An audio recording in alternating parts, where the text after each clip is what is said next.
الحمد لله الحمد لله وكفى وسلام على عباده الذين اصطفى أما بعد فأعوذ بالله من الشيطان الرجيم بسم الله الرحمن الرحيم فإذا بلغن أجلهن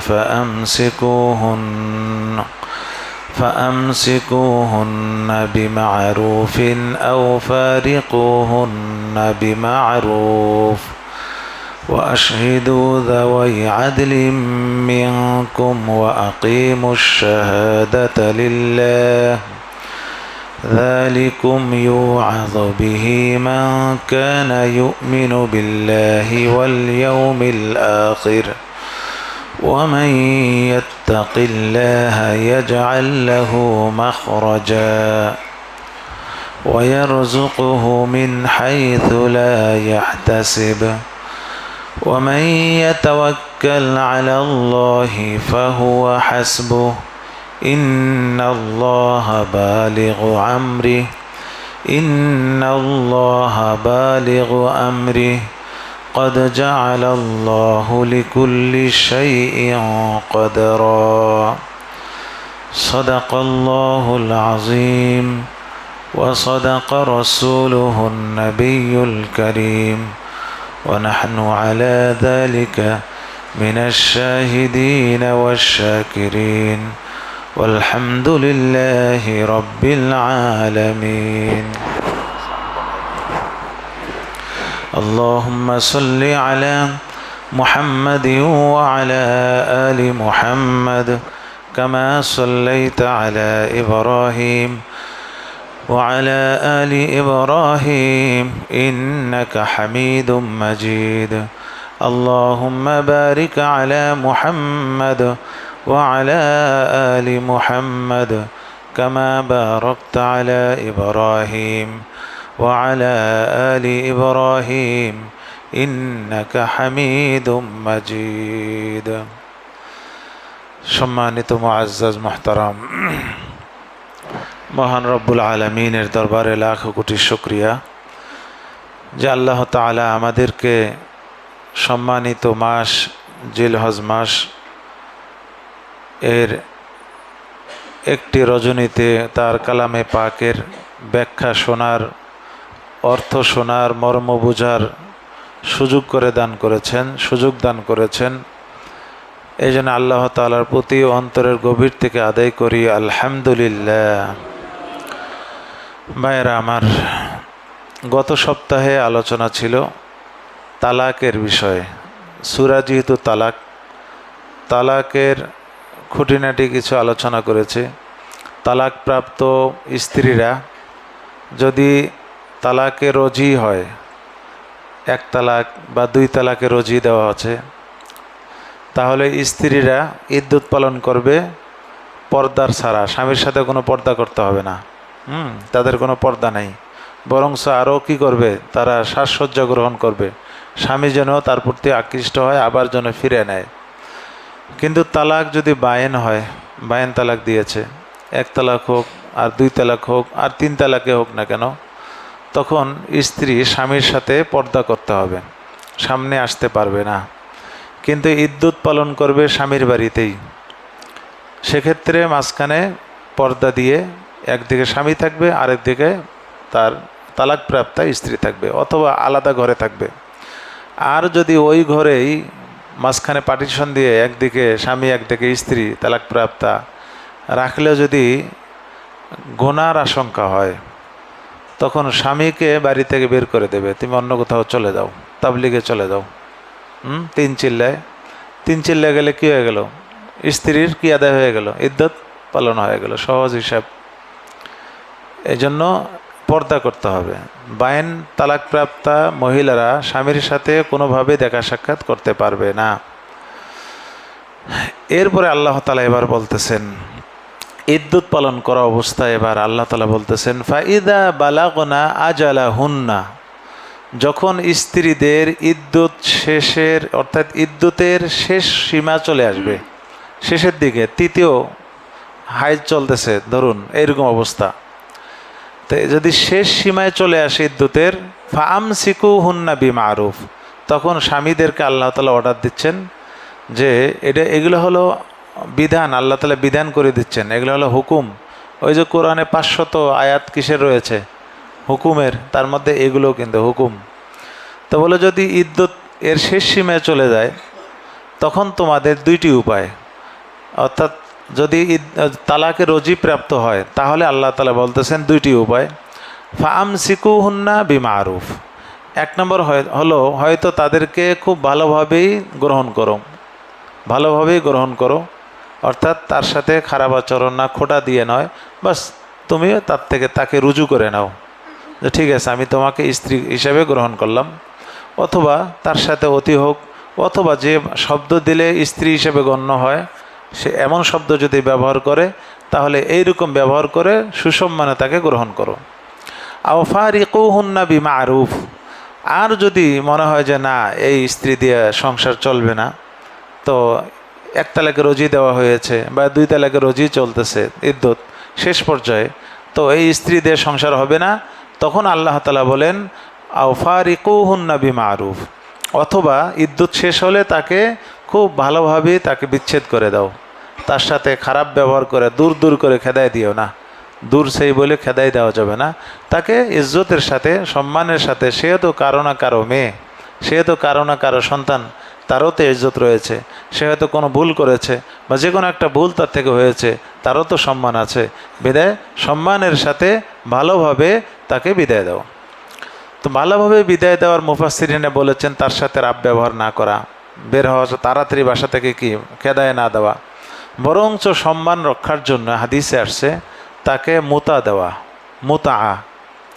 মুতা শব্দ হলো আমাদের বাংলা ভাষায় তাকে যাওয়ার সময় একটা 3 পিস দিয়ে দেন, হ্যাঁ, অর্থাৎ এক জোড়া কাপড়, আমাদের বাংলাদেশে 3 পিস যেটা সহজে, তার একটা সেলোয়ার কামিজ একটা ওড়না 3 পিস একটা দিয়ে দাও, এটাকে শরীয়তের ভাষায় বলা হয় মুতা।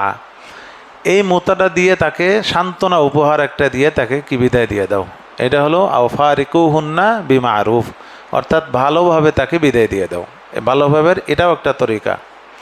তো এই মুতা দেওয়া হলো মুস্তাহাব, মুতা দিয়ে বিদায় দেওয়া, বিদ্যুৎ শেষে তাকে এই যে 3 পিস দিয়ে বা এইরকম তাকে কিছু পোশাক দিয়ে বিদায় দেওয়া, হ্যাঁ, এটা হলো মুস্তাহাব। কিছু কিছু ক্ষেত্রে মুতা দেওয়া হলো ওয়াজিব, দিতেই হবে। সেটা কোন ক্ষেত্রে? ধরুন কোনো একজন ব্যক্তি বিবাহ করেছে কিন্তু মোহর ধার্য হয় নাই, বিয়ে করছে মোহর ধার্য করা ছাড়াই, যে কোনো কারণে মোহর ধার্য হয় না, হয়তো ভুলে গেছে, অথবা এইরকমই শর্ত ছিল মোহর হবে না তোমার, এরকম। তো এই মোহর ধার্য করা ছাড়াই ছেলে মেয়েকে বিয়ে করেছে, আচ্ছা বিয়ে শাদী হয়ে গেছে, এখন তাদের যখন বাসর ঘর হবে, বাসর রাতের আগেই কোনো একটা কাণ্ডে বা কোনো একটা কারণে, কোনো একটা ঝামেলার কারণে স্ত্রীকে তালাক দিয়ে দিছে। স্ত্রীকে কি দিয়ে দিছে? তালাক। এখনও স্ত্রীর সঙ্গে ওইরকম একান্ত সময় কাটাইতেই পারে নাই, এর আগেই তালাক দিয়েছে।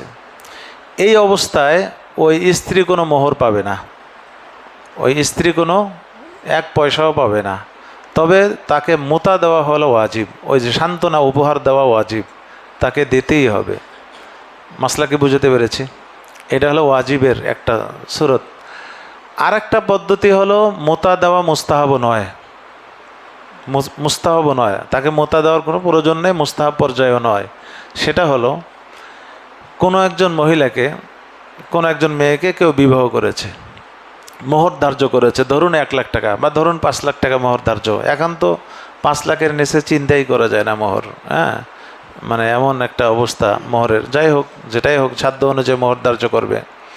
তো ধরুন 5 লাখ টাকা মোহর ধার্য করেছে, ভালো কথা, জহরের সময় বিবাহ হয়েছে, ধরেন আকদ হলো, জুমার পরে আকদ হয়েছে, তাদের নির্জনে বা একান্ত সময়ে এখনও কাটায় নেই স্বামী স্ত্রী, বাসর ঘর তো দূরের কথা, তাদের একান্ত সময়, এমনি এত সবার মাঝে দেখাশোনা হয়েছে কিন্তু একান্ত সময়ও কাটায় নেই। এর মধ্যে ঝামেলা হয়েছে, ঝামেলার ফাঁকে স্বামী দিছে তালাক। কাকে? স্ত্রীকে। যে তালাক দিয়ে দেয় তখন ওই স্ত্রী অর্ধেক মোহর পাবে। কি মোহর পাবে? অর্ধেক, অর্ধেক অর্থাৎ কত লাখ? একবারে 2.5 লাখ টাকা, একবারে কি মানে কোনো কি ছাড়া, তার কোনো প্রকারের মানে কষ্ট ছাড়া বিনা পুঁজিতে কয় টাকা? 2.5 লাখ টাকা। শরীয়ত বলে যে এখন আর কি দিতে হবে না, তাকে মুতা দিতে হবে না। ব্যাপারটা বুঝতে পারছি?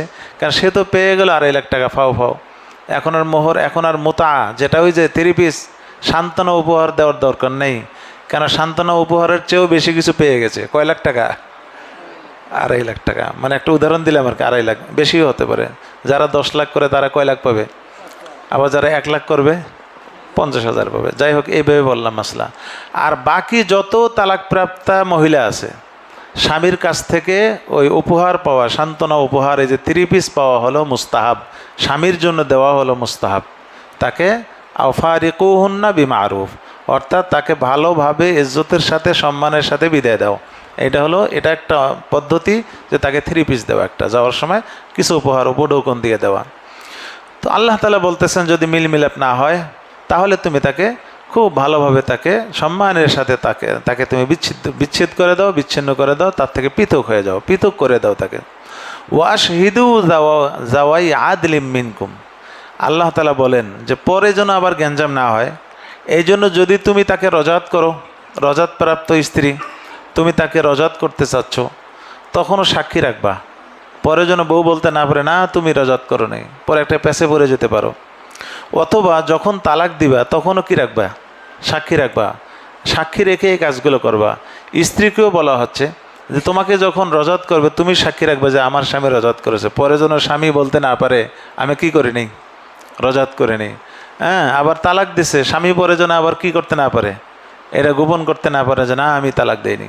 এই জন্য আল্লাহ তাআলা পরামর্শ দিচ্ছেন যে সাক্ষী রাখবে, তা না হলে পরে বিপদ হয়ে যাবে। এই জন্য বলা হয় রাগের মাথায় স্বামী স্ত্রীকে 3 তালাক দিয়েছে, এখন ওখানে কোনো সাক্ষী ছিল না, ধরেন ঘরোয়াভাবে ঝগড়া হচ্ছে, ব্যক্তিগত 2 জন কথা কাটাকাটি হচ্ছে বিছানায় রাত্রে, কেউ নাই, এক পর্যায়ে স্বামী দিছে 3 তালাক মাইরা, তালাক দিয়ে দিয়েছে। স্বামী তো শুনছে, স্ত্রী তো শুনেছে, সকাল হয়েছে, স্ত্রী তো এখন কি সে আলাদা হয়ে যাচ্ছে। স্বামী বলে যে কেন, আমি তো তালাক দেইনি। স্ত্রী বলে যে তুমি তালাক দিয়েছো। এখন স্বামী পুরা কি করতেছে, গোপন রাখছে এই জিনিসটা, মানে স্বামী পুরা মিথ্যার ওপর অটল। স্ত্রী বলে যে না তালাক দিয়েছ, স্বামী বলে আমি তালাক দেইনি। এখন কি একটা অবস্থা হয়ে গেছে না? এখন কি করবেন? আপনি মনে করেন মুরব্বী ওই এলাকার, আপনার কাছে নালিশ বা সালিশ আসলো যে স্বামী বলে আমি তালাক দেইনি, স্ত্রী বলে যে আমি নিজ কানে শুনেছি আমাকে কি দিয়েছে, তালাক। তখন কি মাসলা হবে? তখন আপনি বলবেন যে সাক্ষী নিয়ে আসো, তুমি যে বলতেছো তালাক দিছে তোমাকে, 3 তালাক যে দিছে সাক্ষী দাও। এখন স্ত্রী বলে যে আমি ওই রাত্রে সাক্ষী কই পাবো, বা যখন ঝগড়া তখন কেউ ছিল না, সাক্ষী কই পাবো, তালাক তো আমি শুনেছি।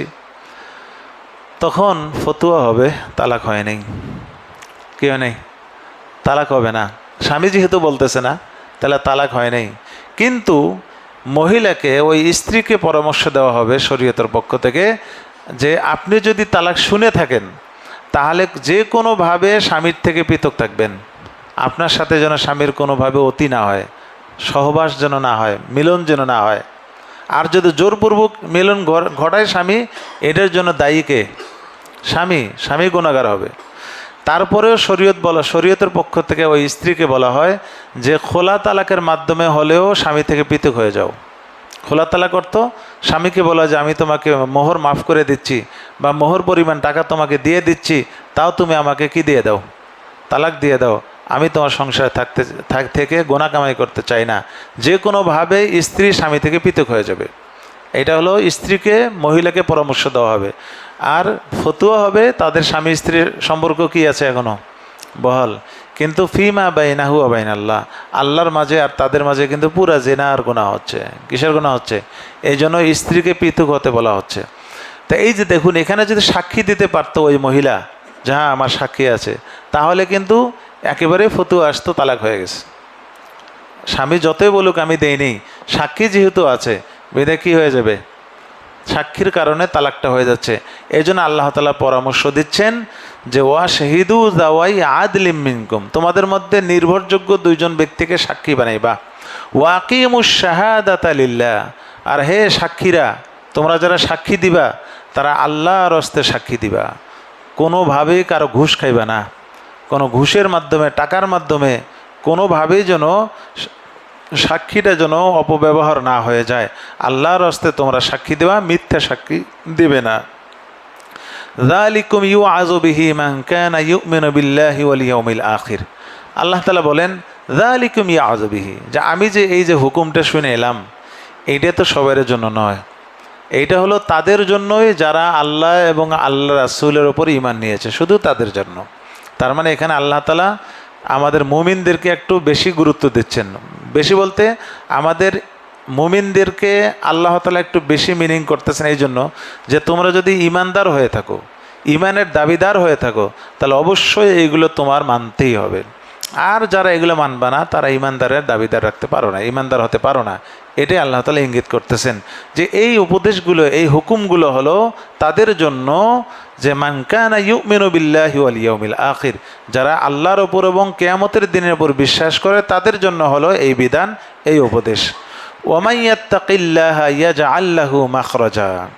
আল্লাহ তাআলা বলেন যে এই যে তালাক দেওয়ার ক্ষেত্রে, রজাত করার ক্ষেত্রে, স্ত্রীদেরকে পৃথক করার ক্ষেত্রে, সাক্ষী দেওয়ার ক্ষেত্রে আল্লাহকে ভয় করো, আল্লাহকে ভয় করো।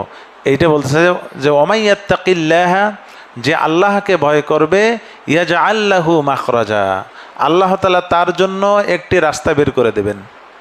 যদি ন্যায়সঙ্গতভাবে তালাক দেয় এবং যদি তাকে ইদ্যত শেষে তাকে সম্মানের সাথে বিদায় দেয়, তাহলে আল্লাহ তাআলা বলতেছেন এই নিয়মগুলো যদি ফলো করো তাহলে তোমার জন্য আল্লাহ তাআলা একটি পথ বের করে দেবেন। কি পথ? স্বামীর জন্য পথ হলো তোমাকে এর চেয়ে সুন্দরী নারী, এর চেয়ে ভালো নারী, এর চেয়ে ভদ্র নারী, এর চেয়ে কি গুণবতী নারী আল্লাহ তাআলা তোমাকে দান করবেন। তবে এই আমার বিধানটা মানতে হবে।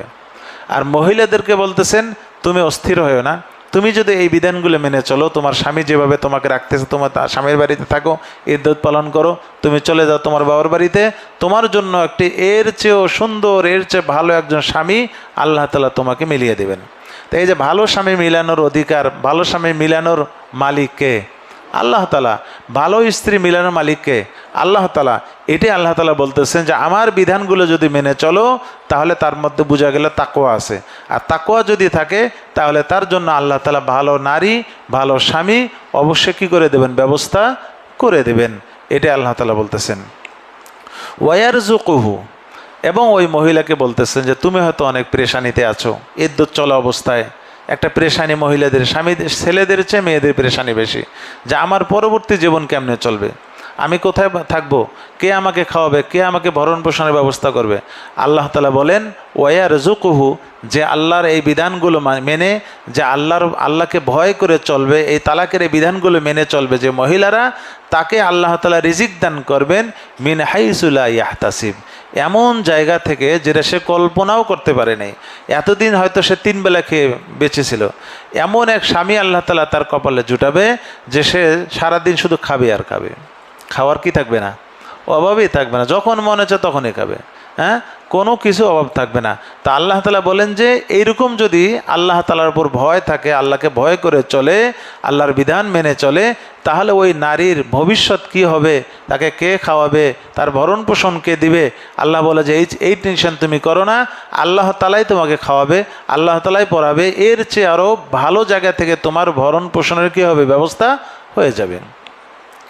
ওয়ামান ইয়াতাওয়াক্কাল আলাল্লাহ, আর যে ব্যক্তি আল্লাহর ওপর ভরসা করে, ফাহুয়া হাসবুহ, আল্লাহ তাআলাই হলেন তার জন্য যথেষ্ট, আল্লাহ তাআলাই কি তার জন্য যথেষ্ট।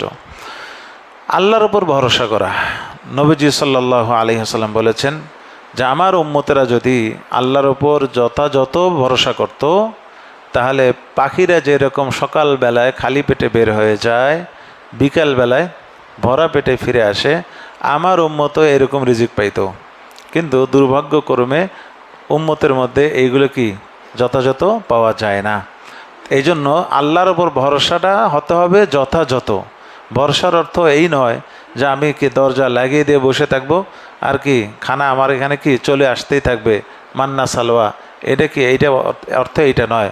বর্ষ হলো আমি ফসল কি করব, বীজ বপন করব, এরপর আল্লাহর কাছে দোয়া করব যে আল্লাহ ভালো ফসল দেন, যেন ঝড়ে এসে কি না করে ফেলে, ফসলটাকে নষ্ট না করে ফেলে, কোনো দুর্যোগে যেন নষ্ট না হয়।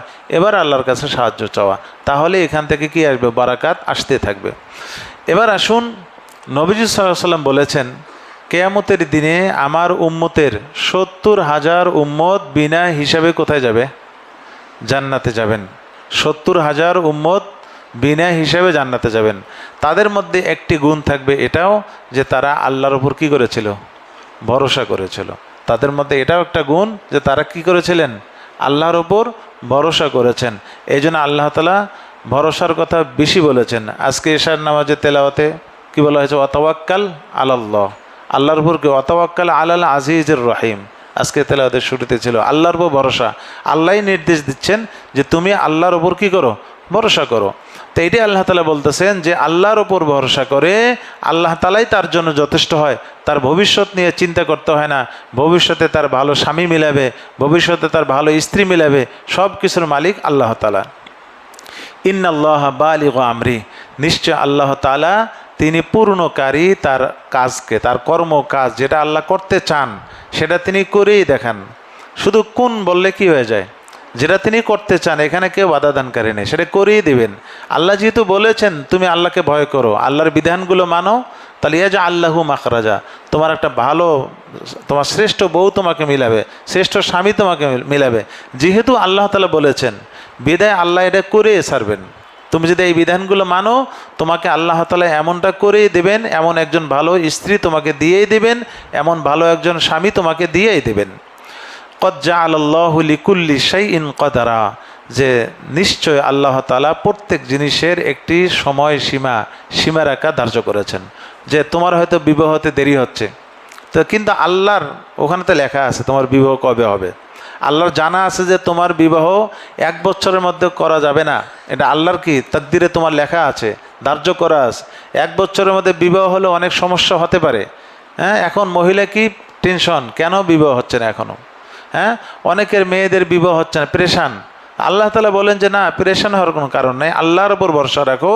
কদ জাআলাল্লাহু লিকুল্লি শাইইন কদরা, প্রত্যেক জিনিসের একটা সময়সীমা আছে, ওই সময় আসলেই তার বাচ্চা হবেই। এর 1 মিনিট আগেও 1 বছর আগেও বাচ্চা হবে না। আছে না অনেকে 10 বছর পর বাচ্চা হচ্ছে, 15 বছর পর হচ্ছে। এটা আল্লাহ তাআলা ধার্য করে রেখেছেন তোমার বাচ্চা অমুক তারিখে হবে, তোমার মেয়ের বিবাহ অমুক দিনে হবে, তোমার ছেলের বিবাহ অমুক দিনে হবে। এইটাই হলো ধার্য।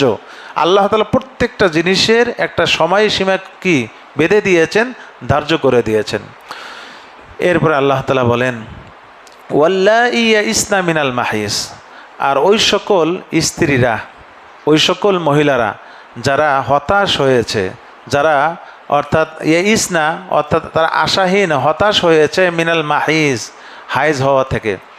অর্থাৎ যে সকল মহিলারা শরীয়তের ভাষায়, ফেকার পরিভাষায় বলা হয় আয়েসা, আয়েসা বলা হয় যাদের হাইজ আর আসে না, বিদ্যা হয়ে গেছে আর কি।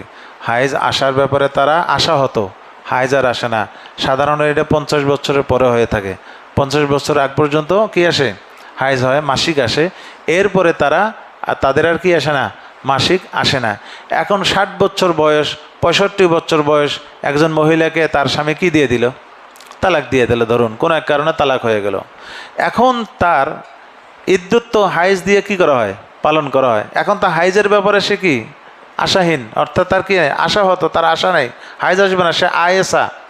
তখন সে ইদ্যুৎ কেমনে পালন করবে, এই কথাটা আল্লাহ তাআলা এবার বলতেছেন যে ওয়াল্লাহি ইয়াইসনা, যে সকল মহিলারা কি হয়েছে, আশাহত হয়েছে হাইজ হওয়া থেকে, আয়েসা হয়েছে, মিন নিসাইকুম, তোমাদের স্ত্রীদের থেকে। এখন তাদেরকে যদি তালাক দাও তখন তোমাদের মধ্যে একটা সন্দেহ সৃষ্টি হলো, এখন এরা কেমনে ইদ্যুৎ পালন করবে। তো আল্লাহ বলেন যে ইনির তাবতুম, তোমরা যদি সন্দেহের মধ্যে পড়ে যাও যে তাদের ইদ্যুৎ কেমনে হবে, তাহলে শুনে নাও ফাইদ্দাতুহুন্না সালাসাতু আশহুর, তাহলে তাদের ইদ্যুৎ হলো 3 মাস।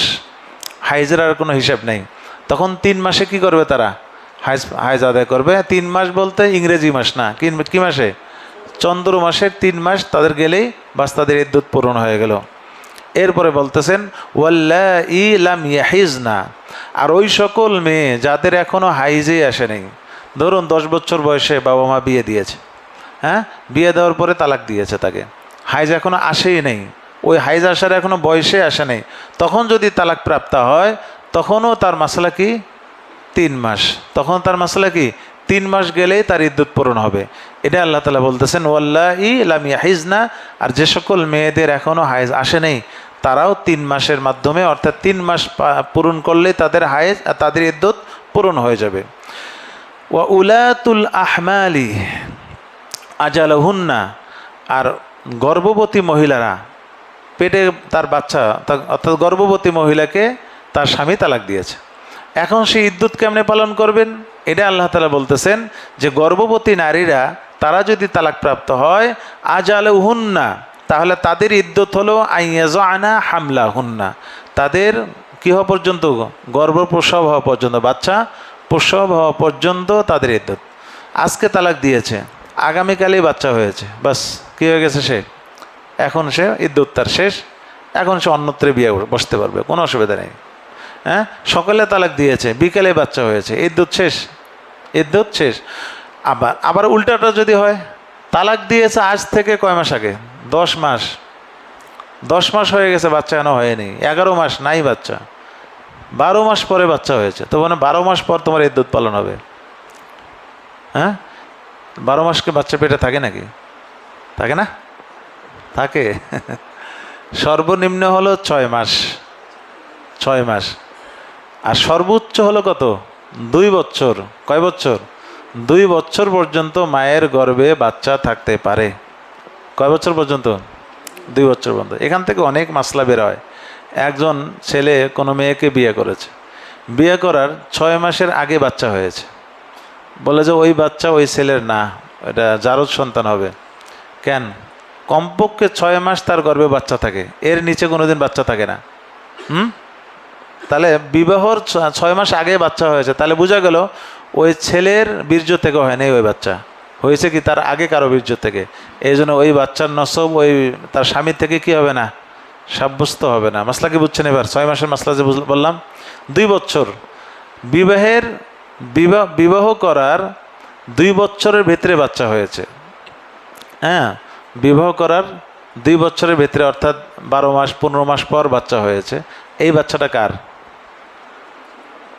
আচ্ছা, স্বামীরই। 2 বছর, মোট কথা এখানে হিসাব হলো 2 বছর পর্যন্ত পেটে কি থাকতে পারবে, বাচ্চা থাকতে পারবে। স্বামী মারা যাওয়ার পরে, মাসলা বোঝেন, স্বামী মারা গেছে, এখন ওই মহিলার 18 মাস পরে বাচ্চা আসছে, বাচ্চা ভূমিষ্ঠ হয়েছে। কয় মাস পরে? এখন তো এলাকার লোকরা অনেক পরেশান, না জানে কি না কি ঘটনা ঘটিয়েছে। শরীয়ত বলে যে এই বাচ্চার নসব কার থেকে হবে? স্বামীর থেকে হবে, ওই যে মরহুম স্বামী থেকেই হবে। কেননা তার পেটে হয়তো বা কি, সে মারা যাওয়ার আগে হয়তো তাদের কি এই গর্ভ ধারণ হয়েছে, অর্থাৎ সে কি গর্ভবতী হয়েছে। মাসলাকে বুঝতে পারছি? স্বামী মারা যাওয়ার 2 বছরের ভিতরে যদি বাচ্চা হয়, এই বাচ্চার নসব কার থেকে সাব্যস্ত হবে? স্বামী থেকে হবে। এই হলো মাসলাগতভাবে বললাম, সর্বনিম্ন 6 মাস, সর্বোচ্চ কত, 2 বছর মায়ের গর্ভে বাচ্চা থাকতে পারে। এবং এরকম অনেক রিপোর্ট রয়েছে, আপনারা পত্রপত্রিকায় পড়েছেন, 2 বছরও বাচ্চা পেটে থাকে। এবার আসুন, তো বলে যে বাচ্চা যদি গর্ভে থাকে, এমন অবস্থায় যদি তালাক দেয়, তাহলে তার ইদ্যুৎ হলো আইয়াজানা হামলাহুন্না, তার কি বাচ্চা প্রসব হওয়া পর্যন্ত। ওয়ামান ইয়াত্তাকিল্লাহা ইয়াজআল লাহু মিন আমরিহি ইউসরা। এবার গর্ভবতী মহিলাদেরকে আল্লাহ নির্দেশ দিচ্ছেন এবং পরামর্শ দিচ্ছেন যে শোনো, ইদ্যুৎ তাড়াতাড়ি পালন করার জন্য ঔষধ খেয়ে বাচ্চাটাকে কি করেও না, গর্ভপাত ঘটায়ও না। হ্যাঁ, এতে কি হবে, তোমার আল্লাহর প্রতি যে ভয় তোমার নাই, যে এটা প্রমাণিত হবে। এতে করে অনেক কঠিন কঠিন বিপদে পড়তে পারো। আর যদি তুমি স্বাভাবিকভাবে তোমার কি বাচ্চা প্রসব হওয়া পর্যন্ত তুমি স্বাভাবিকভাবে যদি থাকো, এখানে কোনো যদি খেয়ানত না করে থাকো, তাহলে ওয়ামান ইয়াত্তাকিল্লাহ, যে ব্যক্তি, যে মহিলা আল্লাহকে ভয় করে গর্ভের বাচ্চাকে হেফাজত করবে, ইয়াজআল লাহু মিন আমরিহি ইউসরা, তার জন্য আল্লাহ সমস্ত কাজগুলো সহজ করে দেবেন। সামনে যত তার কাজ হবে, তার বিবাহ ব্যাপারে বা তার কি বাসস্থান, ভরণ পোষণ যা কিছু হোক না কেন, আল্লাহ তাআলা ওই মহিলার জন্য কি করে দেবেন, সহজ করে দেবেন। এই জন্য গর্ভবতী মহিলাকে আল্লাহ তাআলা উপদেশটা দিচ্ছেন যে তোমার গর্ভের বাচ্চাকে খবরদার খেয়ানত করতে চাইও না। এবার আসুন, এরপরে আল্লাহ তাআলা বলতেছেন যালিকা আমরুল্লাহ, এই যে আমি এতক্ষণ যে হুকুমগুলো বললাম এটা আল্লাহর হুকুম, আল্লাহর নির্দেশ। আনজালাহু ইলাইকুম, এই হুকুম আল্লাহ তাআলা তোমাদের প্রতি অবতীর্ণ করেছেন। ওয়ামাই ইয়াত্তাকিল্লাহ, যে ব্যক্তি আল্লাহকে ভয় করবেন, আল্লাহর ওপর আল্লাহকে ভয় করে চলবেন, তাকওয়া অর্জন করবেন, এই বিধানগুলো মেনে চলবে, ইউকাফির আনহু সাইয়্যাতিহি, আরেকটি ফজিলত হলো যে আল্লাহকে ভয় করলে আল্লাহ তাআলা তার গুনাহগুলো কি করে দেবেন, মিটিয়ে দেবেন, তাকে ক্ষমা করে দেবেন। ওয়ায়ুযিম লাহু আজরা, এবং তাকে মহা পুরস্কার দান করবেন, মহা মস্ত বড় পুরস্কার কি করবেন, তাকে দান করবেন, দুনিয়াতেও দান করবেন, আখিরাতেও দান করবেন। এরপরে বলতেছেন ওয়া আসকিনুহুন্না মিন হাইসু সাকানতুম, বলে ইদ্যুৎ চলাকালীন অবস্থায় স্ত্রীরা কই থাকবে, এই বিধানটা আল্লাহ তাআলা স্বয়ং সরাসরি বলতেছেন যে কোথায় রাখবেন, এসি ঘরে রাখবে নাকি নন এসিতে রাখবেন। আল্লাহ বলে যে তুমি যদি এসিতে থাকো তোমার বউকে কোথায় রাখবা, এসিতে রাখতে হবে, মানে বউ বলতে কি তালাক প্রাপ্তা। আর তুমি যদি টিন সেটে থাকো, স্ত্রীও ওই তোমার তালাক প্রাপ্তা স্ত্রী কই থাকবে, টিন সেটে থাকবে। সে যত বড় জমিদারের মেয়ে হোক না কেন, তোমার যে সাধ্য ওই সাধ্য অনুযায়ী কী হবে, তাকে এই ইদ্যুৎ চলাকালীন অবস্থায় তার বাসস্থানের ব্যবস্থা হবে। ব্যাপারটা কি বুঝেছেন? এখন এমন যদি হয় যে স্ত্রী অনেক বড় লোকের মেয়ে, স্বামী হলো অনেক গরিব, বলে যে অসুবিধা নেই, ওই স্বামী যেভাবে থাকে ওই রকম বাসস্থানের ব্যবস্থা কে করে দেবে, স্বামী স্ত্রীর ব্যবস্থা করে দেবে। এখানে স্ত্রী দাবি দাবা করে যে না আমার জন্য হোটেল ঠিক করেন, ওখানে আমি 3 মাস কি করব, 3 হাইজ ইদ্যুৎ পালন করব, ভালো একটা কি আমাকে বাসস্থান দিতে হবে, এমন কিছু অধিকার স্ত্রীর নাই। এগুলো আল্লাহ তাআলা বলতেছেন আসকিনুহুন্না মিন হাইসু সাকানতুম, যে তোমরা তাদেরকে বাস করাও, বসবাসের ব্যবস্থা করো, মিন হাইসু এমন জায়গায়, সাকানতুম তোমরা যে জায়গায় বসবাস করো, মিন উজদিকুম তোমাদের সাধ্য অনুযায়ী, ওয়ালা তুদাররুহুন্না। এখানে একটা মাসলা আসে, মাসলা হলো স্বামী যেখানে থাকে স্ত্রী সহ, ওখানে যদি তালাক দেয়, স্ত্রী ওই স্বামীর বাড়িতেই থাকতে হবে, ওখান থেকে বের হয়ে চলে যাওয়ার কোনো কি নাই, অনুমতি নেই। স্ত্রী যেখানে থাকা অবস্থায় স্বামী মারা গেছে, স্ত্রীকে ওই জায়গাতেই ইদ্যুৎ পালন করতে হবে। যেখানে থাকা অবস্থায় তাকে তালাক দিয়েছেন সেখানে কি করতে হবে, ইদ্যুৎ পালন করতে হবে। তালাক দেওয়ার সাথে সাথে সব গাট্টি বুসকা নিয়ে বাবার বাড়ি চলে গেল, এটা সম্পূর্ণ বেআইনি এবং এটা গুনার কাজ। এই জন্য তালাক দেওয়ার সাথে সাথে যেন কোনো মহিলা যেন এই বিধানটা যেন লঙ্ঘন না করে। আল্লাহর এই বিধান হলো স্বামীর বাড়িতে তোমার থাকতে হবে 3 মাস। হতে পারে তালাকে রজি হলে স্বামীর হয়তো মন গলে যাবে, এর মধ্যে তোমাকে কি করে ফেলবে, রজাত করে নেবে। আর তালাকে বাইন, 1 তালাক 2 তালাকে বাইন যদি হয়, তবুও তো এমন হতে পারে যে আবার নতুন বিবাহের মাধ্যমে তোমাকে নিতে চাচ্ছে। এই জন্য আল্লাহ তাআলা বলেন যে স্বামীর ঘরেই থাকতে হবে। তবে যদি এমন হয় স্বামীর ঘরে থাকলে অনেক ফিতনার আশঙ্কা আছে, যেমন সেখানে নিরাপত্তা নেই, পর্দার বিধান, পর্দার কোনো শৃঙ্খলা নাই, পর্দানশীল মহিলা, স্বামী ছিল তো পর্দার ব্যবস্থা করে চলে, এখন তো স্বামী তালাক দিয়েছে, স্বামী আর তার দাঁত ধরে না, এমন একটা অবস্থা, তো থাকতে পারতেছে না। এমন যদি হয় তখন, অথবা স্বামী মারা গেছে এবং সেখানে নিরাপত্তার অভাব, তখন ওই স্ত্রী একটা নিরাপদ জায়গায়, তার বাবার বাড়ি হোক, ভাইয়ের বাড়ি হোক, বা যেখানে হোক, নিরাপদ জায়গায় সে যেতে পারবে। তা না হলে যাওয়ার কি নেই, অনুমতি নেই। হাদিসে আসছে ফাতেমা বিনতে কয়েস রাদিয়াল্লাহু তাআলা আনহা, মদিনার ঘটনা, একজন সাহাবিয়া নারী, অনেক উঁচু খানদানের একজন মেয়ে ছিলেন, অনেক সুন্দরী ছিলেন এবং অনেক বড় খানদানের মেয়ে এবং দেখতে শুনতে অনেক সুন্দরী। তো বেচারির একটু মেজাজ খিটখিটে ছিল আর কি, একটু রাগী মহিলা। তো তার স্বামী ওই বনাবনি হচ্ছিল না, তাকে একবার তালাক দিয়েছে। তালাক দিলে পরে এলাকার লোকেরা ধৈর্য আবার মিলমিলাপ করে আবার রজাত করে নিয়েছে, যে আবার ফিরে নাও, তালাকটা লাগে গেলে ভালো জিনিস না। তো আবার ফিরে নিয়েছে তার স্বামী। ফিরে নেওয়ার পর কিছুদিন পরে আবার ঝগড়া লাগলে আবার দিয়েছে আর একটা তালাক।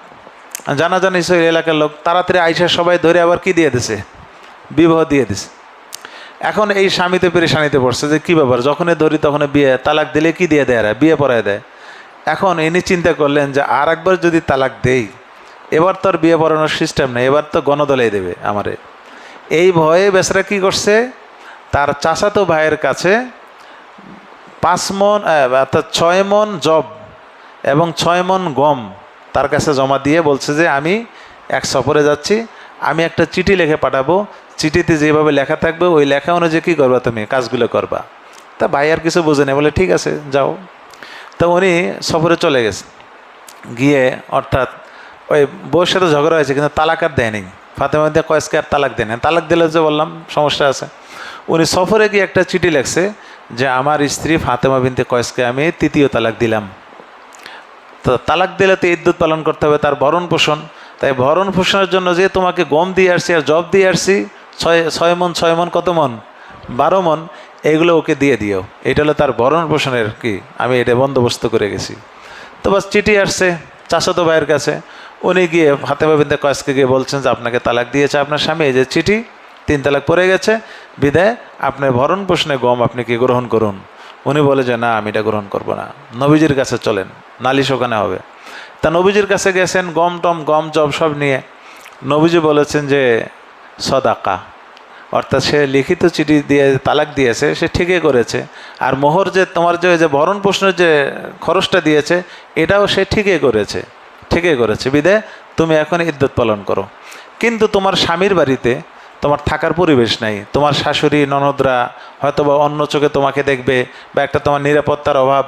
বিদায় তুমি একটা কাজ করো, তুমি এই যে ভরণ পোষণের যে এই যে 12 মণ গম আর জব, এটা নিয়ে উম্মে শরিক নামে একজন মহিলা ছিলেন, আনসারি মহিলা, বৃদ্ধা মহিলা, বলে তার বাসায় গিয়ে ইদ্যত পালন করো। ওই মহিলা ফাতেমা বিনতে কয়েস বলে যে ইয়া রাসূলুল্লাহ, আমি সব পালন করব, কিন্তু এই ভরণ পোষণের এতটুকু গম আর জম আমি নেব না। ওই বললাম না, খানদানি মেয়ে ছিল, অনেক টাকার মালিক ছিল, বলে যে এই 6 মণ 12 মণ আমি নেব না, আমার লাগবে না ভরণ পোষণ। আমি কি করব? ঠিক আছে, আমি সেখানে গিয়ে কি করতে চাই, ইদ্যত পালন করতে চাই। নবীজি বললেন যে তোমার ব্যাপার, সেটা তুমি দেখো। তখন তিনি রওনা করলেন ওই উম্মে শারিকের বাসায়। নবীজি সাল্লাল্লাহু আলাইহি ওয়াসাল্লাম আবার ডাকলেন, ডেকে বললেন যে দেখো, উম্মে শারিক একজন দানবীর মহিলা, সে সারাদিন তার বাসায় মহাজিরিন যারা রয়েছেন সাহাবারা, গরিব সাহাবারা সেখানে গিয়ে খায়, অর্থাৎ তাদের সে মেহমানদারি করে। তো সেখানে তুমি থাকলে তোমার সাথে তাদের সবসময় দেখা সাক্ষাৎ হতে পারে, একটা কি ফিতনার আশঙ্কা আছে। বিদায় তুমি ওখানে ইদ্যত পালন করার দরকার নেই।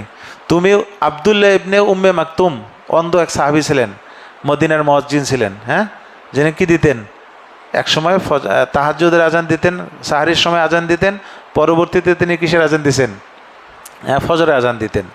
তো যাই হোক, বলে আব্দুল্লাহ ইবনে উম্মে মাকতুমের বাসায় গিয়ে ইদ্যত পালন করো, কেননা উনি অন্ধ মানুষ, তোমাকে দেখতেও পাবে না, তুমি একটু কি সতর্ক থাকবা, তাহলে তোমার ওখানে লোকজন যাওয়ার কোনো আশঙ্কা নেই। বিধায় আব্দুল্লাহ ইবনে উম্মে মাকতুমের বাসায় গিয়ে ইদ্যত পালন করো। তবে একটা কথা মনে রাখবা, যে তোমার ইদ্যত পালন হওয়ার পরে এখন তোমাকে বিভিন্ন জন বিবাহের কি দেবে, প্রস্তাব দেবে। তুমি কারো প্রস্তাবে সাড়া দিবে না, আমাকে না জানিয়ে তুমি কাহারের সঙ্গে বিবাহ কি করবে না, সাড়া দিবে না, শুধু শুনবা প্রস্তাবগুলো। তো বাস নবীজির নির্দেশ অনুযায়ী আব্দুল্লাহ ইবনে উম্মে মাকতুমের বাসায় ইদ্যত পালন করলেন। পালন করার পরেই 2 জন সাহাবী তাকে বিবাহের প্রস্তাব দেয়। একজন হলেন মুআবিয়া রাদিয়াল্লাহু আনহু, আবু সুফিয়ানের ছেলে, আমিরে মুআবিয়া, আমরা যাকে আমিরে মুআবিয়া চিনি। তা আমিরে মুআবিয়া রাদিয়াল্লাহু তাআলা আনহু বিবাহের প্রস্তাব দিয়েছেন। আরেকজন সাহাবী ছিলেন আবু জাহাম নামে এক ব্যক্তি, তিনিও বিবাহের প্রস্তাব দিয়েছেন, 2 সাহাবী। তো ইদ্যুৎ শেষে নবীজির কাছে গেছেন, গিয়ে বললেন যে ইয়া রাসূলুল্লাহ, আমার ইদ্যুৎ পালন হয়ে গেছে। নবীজি বললেন যে তোমাকে কেউ বিবাহের প্রস্তাব দিয়েছিল? বলে যে ইয়া রাসূলুল্লাহ, 2 জন ব্যক্তি দিয়েছে, একজন হলো আমিরে মুআবিয়া ইবনে আবি সুফিয়ান, আর একজন আবু জাহাম। নবীজি বললেন যে শোনো, আমিরে মুআবিয়া, যে মুআবিয়া বলতেছে না, সে অনেক গরিব মানুষ, মুআবিয়া রাদিয়াল্লাহু আনহু গরিব ছিলেন, যে সে অনেক গরিব, তোমার খোরপোশ দিতে পারবে না, কেন তোমার আগের স্বামীর যে 12 মণ দিয়ে গেছে, তাই তোমার কি হয় নাই, পোষায় নেই। আমির মুআবিয়া আরও করুণ অবস্থা, বিধায় অনেক গরিব, ওর সাথে তোমার হবে না। আর আবু জাহাম যে আছে না, সে কিন্তু খিটখিটে মেজাজের, তার লাঠি একটাও মাটিতে পড়ে না, সব কার কিসের উপর পড়ে, বইয়ের ওপর। বিদায় ওখানে তোমার যাওয়া যাবে না। তবে আমি একটা প্রস্তাব দিই, দেখো তুমি চিন্তা করতে পারো। তখন ফাতেমা বিনতে কয়েস রাদিয়াল্লাহু আনহা বললেন, ইয়া রাসূলুল্লাহ, আপনি বলেন। তখন তিনি বললেন যে আমার প্রস্তাব হলো, তুমি বিবাহ করো, ওসামা বিন জায়েদকে বিবাহ করো, আমার নাতি ওসামা বিন জায়েদ। তো ওসামা বিন জায়েদ ছিলেন কালো মানুষ, একবারে কালো, কুচকুচে কালো, আর ইনি ছিলেন ফর্সা, হ্যাঁ, এবং কি অনেক সুন্দরী। তো নবীজি সাল্লাল্লাহু আলাইহি ওয়াসাল্লাম যখন প্রস্তাব দিয়েছেন, তখন উনি একটু নাখোশ, কালো মানুষের সাথে বিবাহ, উনি প্রথমে রাজি হন নাই। হাদিসে আসছে নবী সাল্লাল্লাহু আলাইহি ওয়াসাল্লাম তাকে বারবার উপদেশ দিচ্ছে, দেখো তোমার কিন্তু অনেক ভালো হবে, ছেলেটা কালো হলে হবে কি, তার কি আছে, অনেক গুণ আছে, তার সাথে খুব সুখে থাকবা। হ্যাঁ, শেষমেশ তিনি রাজি হয়ে যায়। রাজি হওয়ার পরে বিবাহ হয়ে যায়। হ্যাঁ, বিবাহ হওয়ার পরে হাদিসে আসছে যে এদের মধ্যে যে ভালোবাসা আর মহব্বতটা ছিল, মদিনাবাসীরাই এদেরকে নিয়ে উপমা দিত, উদাহরণ দিত যে দেখো, প্রেম যদি করতে হয়, স্বামী স্ত্রী ভালোবাসা দেখতে চাও, তাহলে ওই যে ফাতেমা বিনতে কয়েস আর উসামার মাঝে কি দেখো, প্রেম আর ভালোবাসা দেখো। নবীজির দোয়া ছিল, নবী সাল্লাল্লাহু আলাইহি ওয়াসাল্লাম দোয়ার কারণে তাদের ভালোবাসাটা খুব গভীর হয়েছিল। তো এই হলো ফাতেমা বিনতে কয়েস রাদিয়াল্লাহু তাআলা আনহার ইদ্দতটা কোথায় পালন করছেন? স্বামীর বাসায় না, কোথায়? আরেকজনের বাসায়। কেন? ওই যে ওখানে নিরাপত্তা ছিল না। এই জন্য স্ত্রীরা নিরাপত্তার যদি সংকট তৈরি হয়, নিরাপত্তা পাচ্ছে না, সেক্ষেত্রে অন্যত্রে তাদের ইদ্দত পালন করার অনুমতি আছে। তা না হলে অন্য কোথাও ইদ্দত পালন করার কি নেই, অনুমতি নেই। আল্লাহ তাআলা আমাদেরকে তার বিধানগুলো বুঝে এগুলোর ওপর চলার তৌফিক দান করেন। দরুদ শরীফ পড়ি। আল্লাহুম্মা সাল্লি ওয়া সাল্লিম ওয়া বারিক আলা মুহাম্মাদ ওয়া আলা আলিহি ওয়া আসহাবিহি আজমাইন। আলহামদুলিল্লাহি রাব্বিল আলামিন ওয়াস সালাতু ওয়াস সালামু আলা আশরাফিল আমবিয়া ওয়াল মুরসালিন ওয়া আলা আলিহি ওয়া আসহাবিহি আজমাইন। ربنا ظلمنا أنفسنا وإن لم تغفر لنا وترحمنا لنكونن من الخاسرين. ربنا اصرف عنا عذاب جهنم، ربنا اصرف عنا عذاب جهنم إن عذابها كان غراما. رب ارحمهما كما ربياني صغيرا، رب ارحمهما كما ربياني صغيرا، رب ارحمهما كما ربياني صغيرا. سبحان ربك رب العزة عما يصفون وسلام على المرسلين والحمد لله رب العالمين.